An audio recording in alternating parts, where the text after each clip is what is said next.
Good morning, everyone. Hope you're well. Got yourself a nice cup of tea on a cold winter's morning. I'm Becky. I'm from Microsoft. I'm an account technology strategist, and I work with all local councils in London to support them with their digital transformation strategy. Iona, do you want to introduce yourself? Yes, sure. So good morning, everyone. I'm Ioana Marinescu, and I'm a Teams technical specialist. I'm actually aligned to our healthcare customers, but because accessibility is one of my passions, that's why I get involved with promoting the idea of accessibility at Microsoft.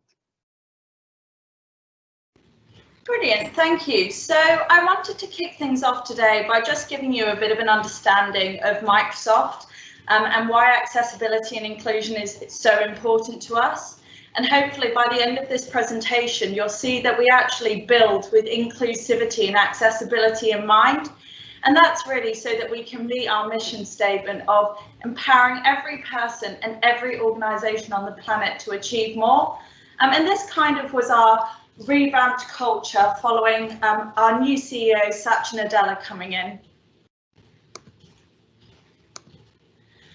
So at the moment, we're on the cusp of a fourth digital revolution, and as I'm sure you're all aware, we're in a very connected society, even more so connected now than ever in our work, education and personal lives. Technology can connect people in how they communicate, learn, transact and experience the world, but it can also exclude people if not designed for accessibility. Technology can be an incredible enabler. People can achieve whatever they want to achieve when technology is inclusive.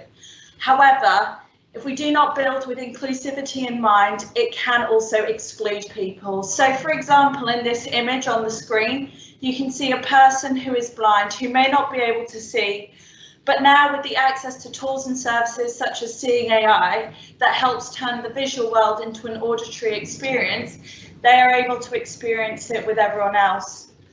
So in this video, we'll now go through what Seeing AI is and how it can help people with visual impairments.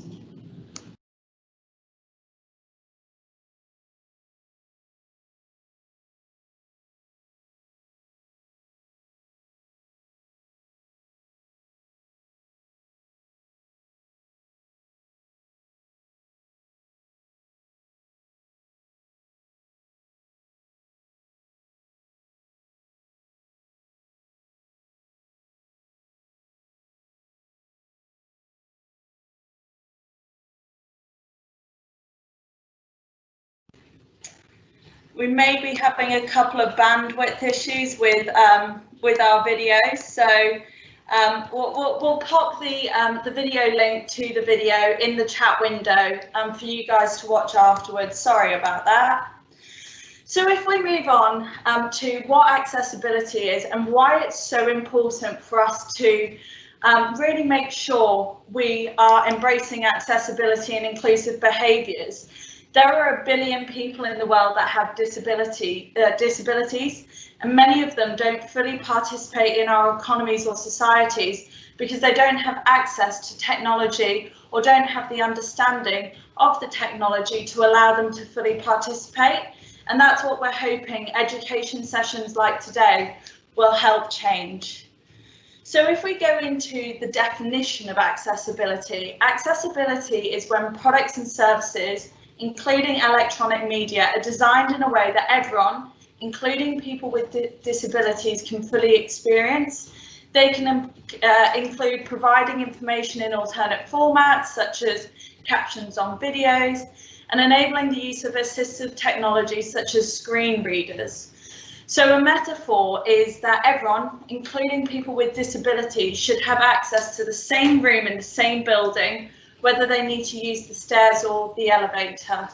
And that's why we believe that designing with accessibility and inclusion in mind will lead to greater innovation for everyone. So I'll pass over now to Iona. I just want to leave you with the thought of, in the past, the definition of accessibility was you had to adapt to the world.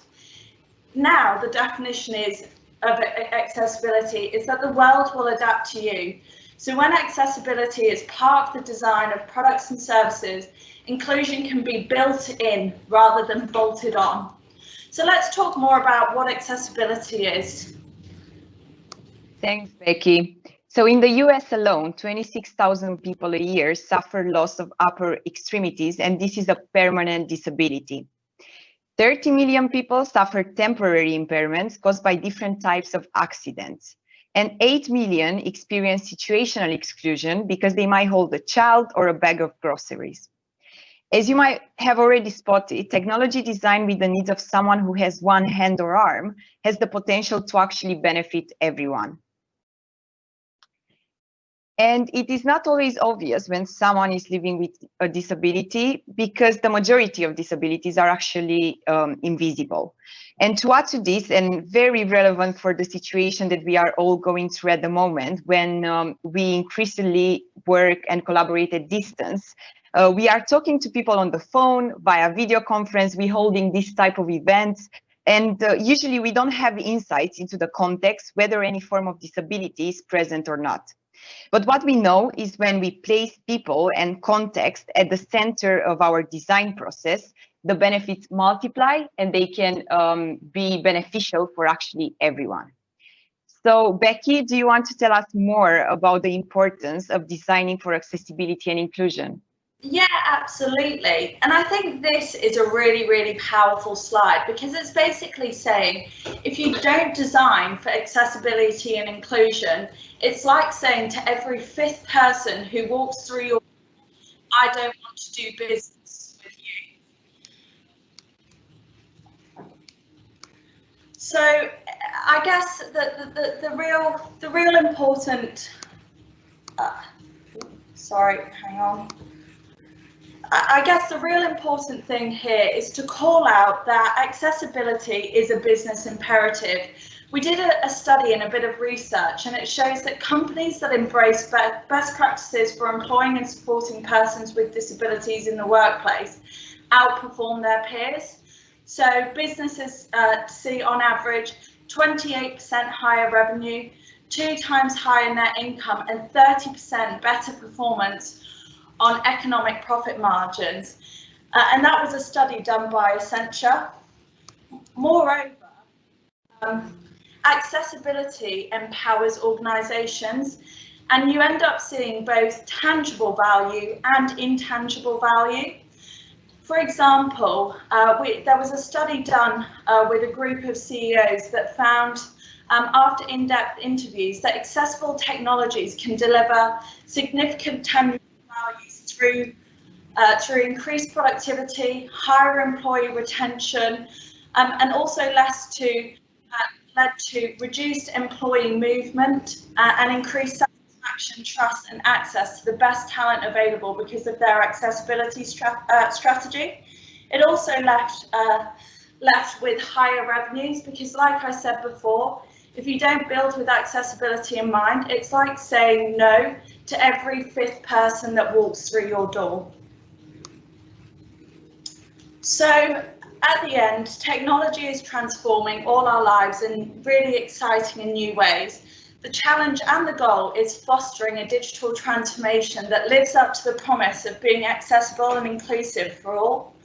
When you have accessible tools and technologies that everyone can access in an organisation, it enables you to engage citizens, use tools that communicate effectively with all your customers, optimise operations, empower your employees, and transform your services, which are all really, really powerful tools in digital transformation.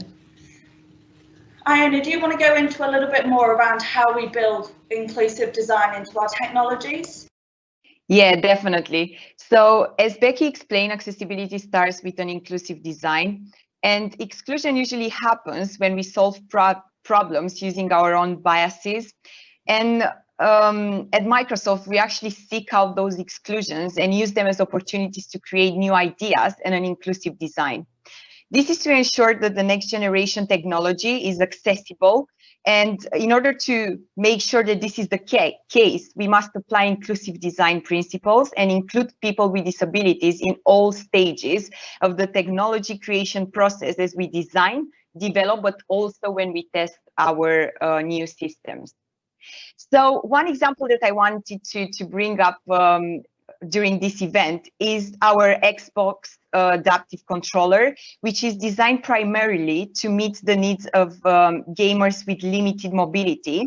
And this is a unified hub for devices that help make gaming more accessible. And even the packaging of our console, it's built with an inclusive design in mind. And I want to show you this video to better understand how. The sound will not work probably, but it's a short one, so you will still be able to see how this packaging was actually designed with an inclusive and accessible principle in mind.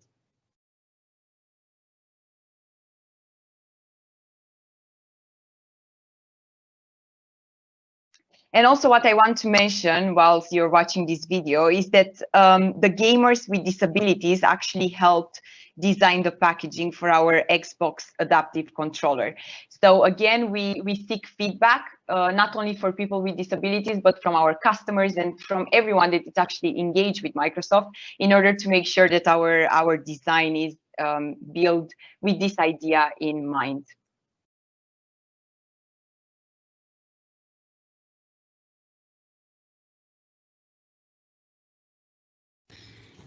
Thanks, Iona. So what I'm now going to briefly touch on is the fact that we're going to be approaching this presentation by looking at different verticals and we're actually going to go through each vertical and demo some quick things that you can do off the back of this presentation to make sure that you're being the most productive you are by making sure the technology is working for you, but also by making sure that you're being inclusive to people that you work with, whether you know or don't know that they have a disability. So as you can see, we've split it into visual, hearing, cognitive, speech, mobility, and neural. And where we'll be focusing on today is kind of Windows 10 and Office 365. And hopefully what you'll see by the end of this presentation is that there is a whole host of features which you have access to at your fingertips, which you can start to enable today to make sure you are being more inclusive and you're making the technology work to be the best version of yourself. Thanks, Iona. So if we move to the vision slide, we will start here. So as you can see, we have listed out a whole host of features on this slide. However, given the time constraint of today's meeting, we won't be going through all of them, but we have called out a few key ones, which I'm sure people have started using on their mobile phones. So firstly, I will take you through magnification and mouse. And this is accessible and we'll be doing a live demo with it. So this is accessible by either entering settings or by pressing the Windows icon and the letter U on your laptop. This will open up a display page as seen on the computer screen here. As you can see, there's a whole host of options down the side. And where we will go first is we will go to mouse pointer. Mouse pointer allows you to change the size of your mouse pointer, which actually I know a lot of people struggle with in terms of sometimes losing the mouse. This allows you to change the size of the mouse to make it easier to see, but also you're able to change the colour. And this is particularly useful for those that are colourblind or for those that struggle to see white on white. I myself use this functionality because I always found that when you spend the whole day looking at your computer screen, it's really easy to lose track of your mouse.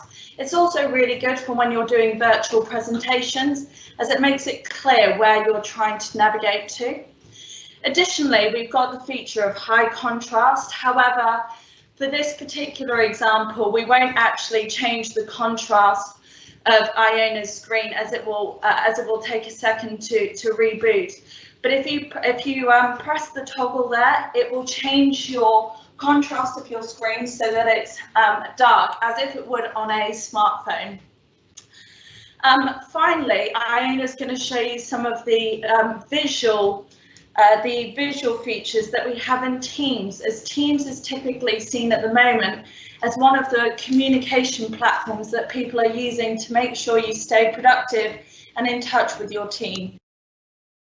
Thanks, Becky.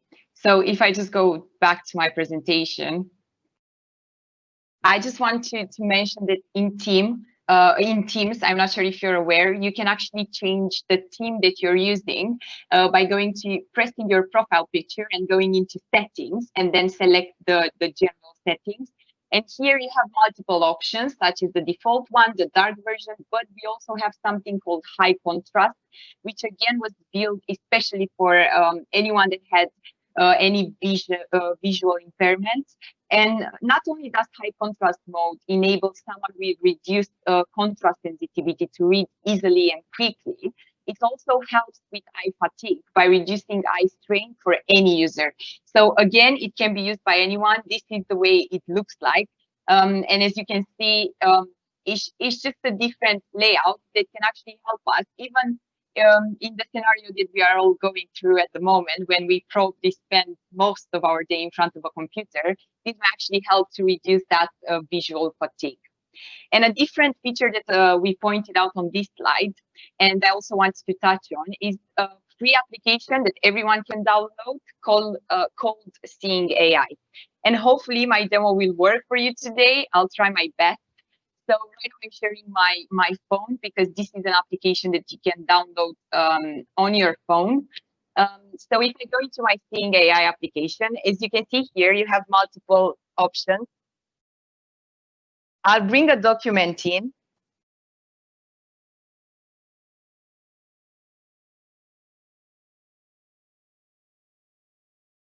So probably you got the idea. The idea is that if you have a text file, if you have a document, if you have even a product, you can scan the code of that product. And you can also use different people that are around you. And by using this application, people will be able to hear and understand what's happening in their surroundings. Making life easier in general. And the video that we shared at the beginning also highlights some of the features that can be seen in Seeing AI. So with that being said, I'm actually going to move to the hearing part. And here we have a couple of features that we wanted to touch on. The first one, it's actually in PowerPoint. So I will actually showcase it on this slide. I'm not going to open a different presentation.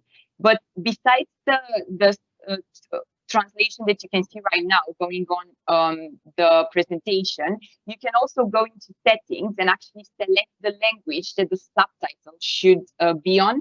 So if I press the subtitle settings button and go to more settings, here I'm able to select the spoken language, which, well, it's English United Kingdom without an accent, as you can tell. And then you can select the subtitle language that you want for the presentation. And here we have a multitude of languages.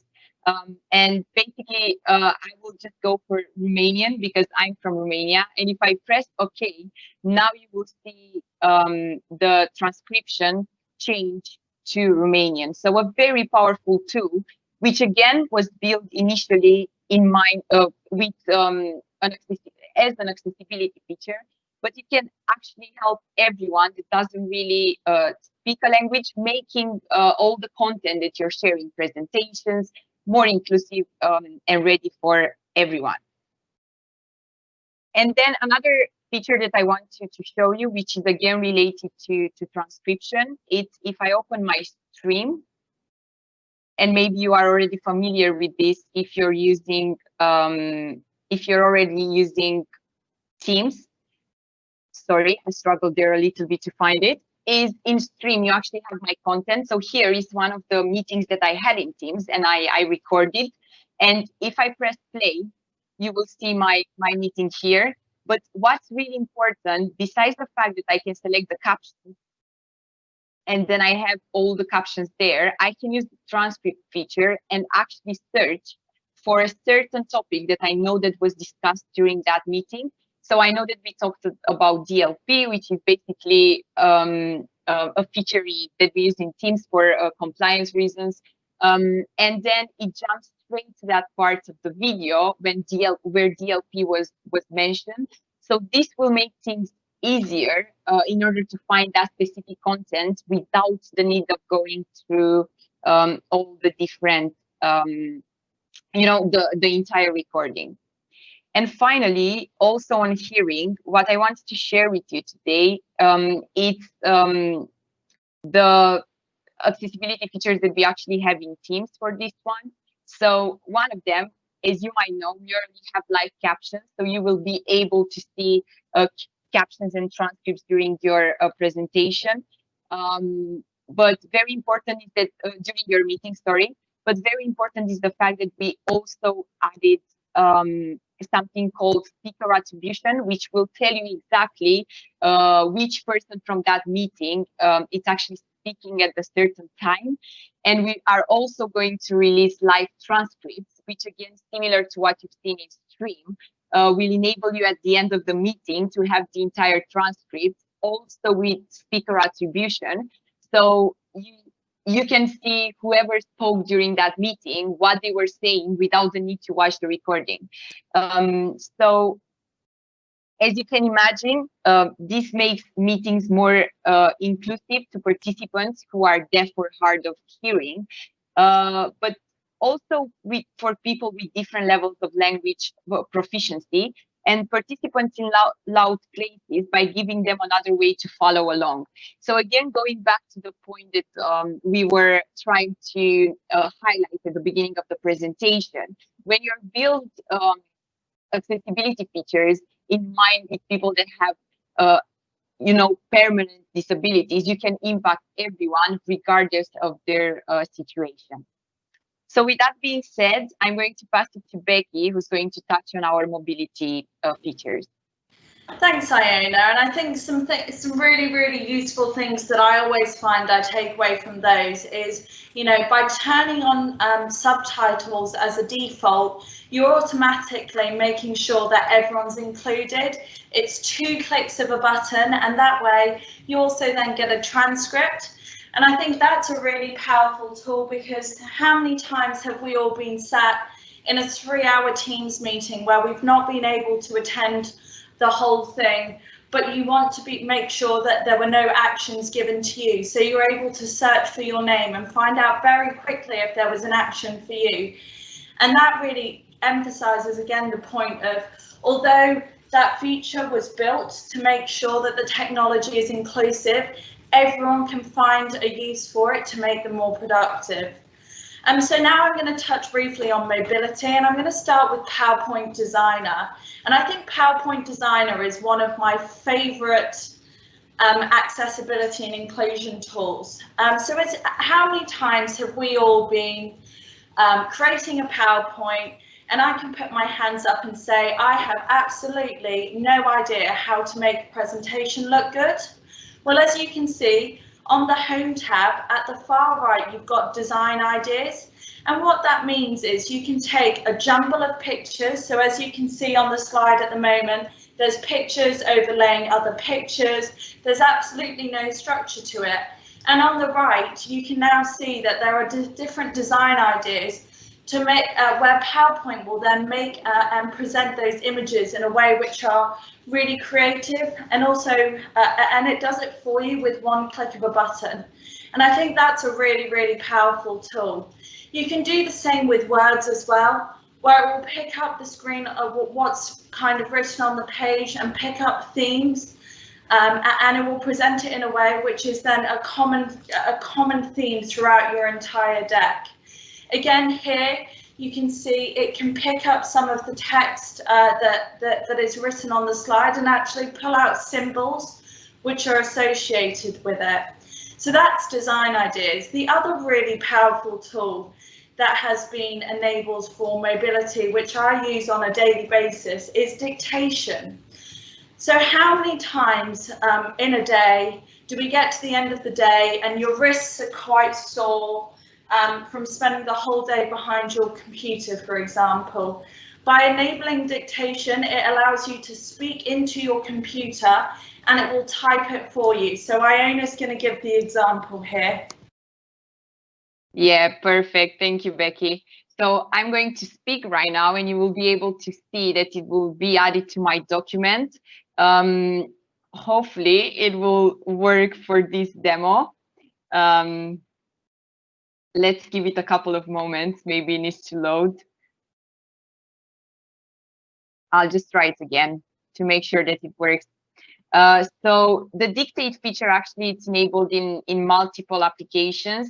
Well, it doesn't want to pick it at the moment, but I can assure you that it works in general, which is a great feature even if you're on a train or you're remote. This was more relevant for the past period, not really at the moment, but when you're on a walk during the working hours, you can actually use dictate instead of typing. So again, showing that it can be inclusive for everyone. And going to Becky's point on design ideas, I just want to add that a lot of people think that this feature was built just with the idea that we need to make slides look prettier in an easier way, but it was actually again built with the accessible idea in mind to make sure that people that have any mobility impairment can create a nice content and can be happy, that their presentations look nice and pretty. Becky, do you want to add anything on this one, or can I move on? No, thank you, Iona. You can move on. Perfect. So the next thing that we wanted to touch was on the neural features that we have in Microsoft 365. And actually what I'm going to touch on today is quiet hours in Teams, but also do not disturb in Outlook. So let me just jump back again to my mobile presentation, because a very important thing to mention here is that in order to enable these features, you need to log into your Teams mobile client. So if I go to my Teams client right now, and if I press on my profile picture, I can go to notifications. Any notifications, I'm able to select something called quiet hours. And here I can say what's the starting time, but also the ending time when I don't want to receive any notification from Teams. So I use it from 7 p.m. till 7 a.m. when I don't want to receive any work notifications on my mobile phone. I mean, if I'm in a important project at a time and I really need to work the extra hours, I will change this time and I will select a different hour. But usually this is my default settings. So it's really good. Again, not only for people that might have any cognitive or neural, disabilities and get really distracted when they receive a notification, but for everyone in order to create that work-life balance. And the same principle applies for Outlook. So if I go to my Outlook client, let's give it a moment.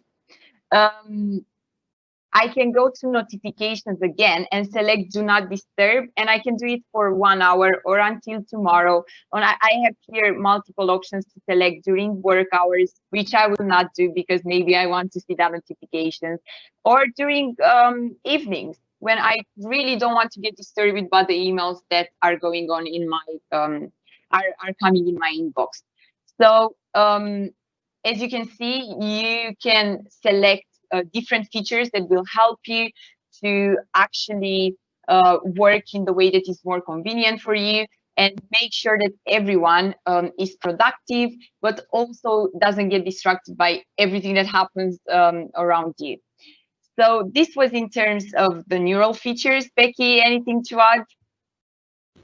I think the one thing that's really important to call out here is, given that everything is digital at the moment, it's really easy to forget the difference between when you're working and when you're relaxing, because you're sat in the same room or potentially only moving from one room to another room in the house. And it's really easy for that to become the new normal. And actually what you find is you may end up burning out or feeling exhausted. So it's really important to take advantage of tools like this to help you enforce a better work-life balance. Perfect.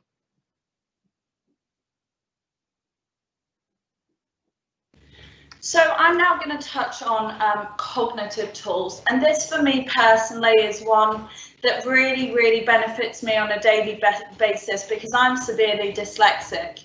So first I'm going to touch on immersive reader in Teams. So if you go into Teams, there is the ability to turn on immersive reader. And how you do that is you select the message or the chat or a conversation that you want to look at and you press immersive reader. And what that does is it brings your content up like this. And as you can see at the top, you've got multiple options. At the bottom, it has play. And that therefore reads the content out loud back to you. So Alex Wilbur at Wednesday, February 19th. Additionally, in the top right corner, you can see 3 different icons. So the first icon, the letters, that helps you with the sizing of the text and the color. And that really is there for, you know, those that are potentially dyslexic or struggle with fine print or struggle with short-sighted reading. Then you've got the middle icon. And this is one that I find super beneficial because it breaks the words up into syllables, for example. So like Iona, I'm also not from England, I'm actually Dutch. And sometimes I find it really difficult to actually pronounce a word that's written on the screen. So having it broken up into syllables makes it a lot easier to pronounce. And as you can see as well, underneath it, you can break it up into nouns, verbs, syllables, adjectives, and this is actually really useful as well for helping young children learn what a noun is, what a verb is, and how to use it in a sentence. And then you've got the final icon, which is the book, and this one I use particularly because of dyslexia, and that means sometimes I find when I'm reading the words jumble around or I can't focus on a line. And so this gives you a line view or a double line view, depending on your preference for reading. And not only are you able to get this immersive reader functionality in Teams, but you can actually also get it in things like the Edge browser. So when you open the BBC website, for example, in Edge, you're able to get immersive reader there as well. Yes, I'm just going to show a little bit how this looks like. So usually the websites that are enabled for immersive reader, such as the news websites and so on, we have multiple examples. In Edge, you can press the immersive reader button that you will have on top. And again, it will show exactly how it did in Teams. And you have the different options that Becky just explained, such as read aloud, text preferences, grammar tours, and reading preferences. So again, making the content that you take even online more inclusive and accessible, similar to what we do in Teams. Thanks, Iona. And actually, I think the other great thing is that another part of a cognitive tool is the read aloud function.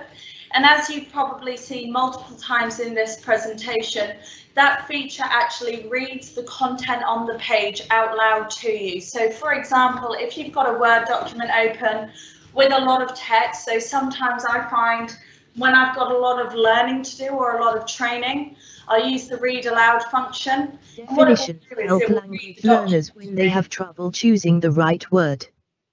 In principle, even native speakers make mistakes and should be careful. Thanks, Iona. And what you can see there as well is when we were doing the read aloud, there was an icon which allows you to change the voice of the reader.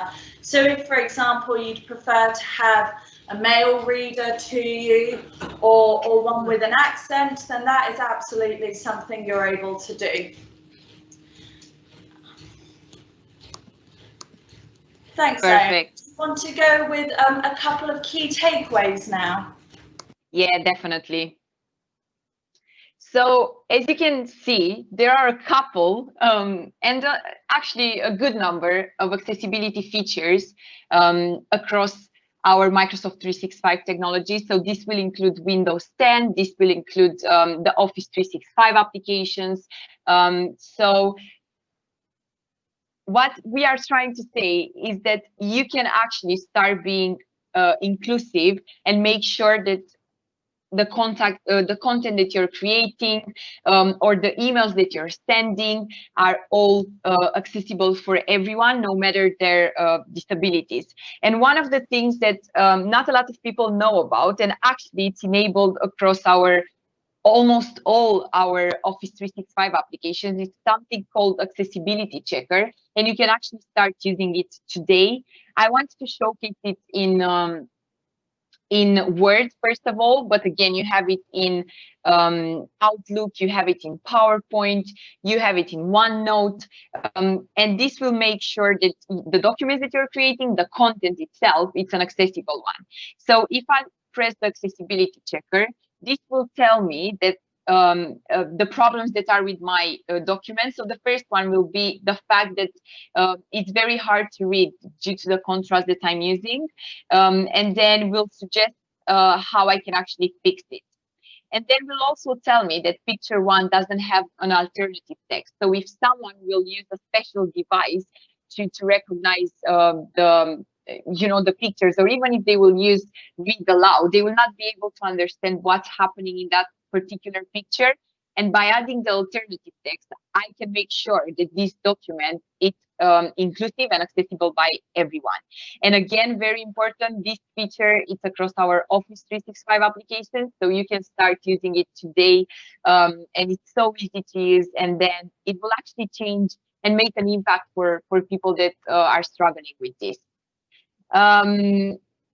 Again, as you've seen in Windows 10, you have a lot of features that will enable you in the ease of access menu, that will enable you to use the computer itself, the device, in a way that is more accessible and inclusive, and also in a way that makes you more productive in the day-to-day work that you're doing. Becky, anything else to add on this one? No, I think that's a really good point there, Iona. I think for me, if there are two things that you leave taking away from this session, it's one, that you've already got some of these tools at your fingertips. It's two, that by, for example, pressing Windows U and going through some of the Windows 10 accessibility features, like increasing the size of your cursor, you're able to make the laptop it's best for you. So what suits your needs and what makes you most productive. And three, using Accessibility Checker, you're able to ensure that everything you send, everything you share, everything you do, whether it be external or internal, is inclusive, whether you realize it or not.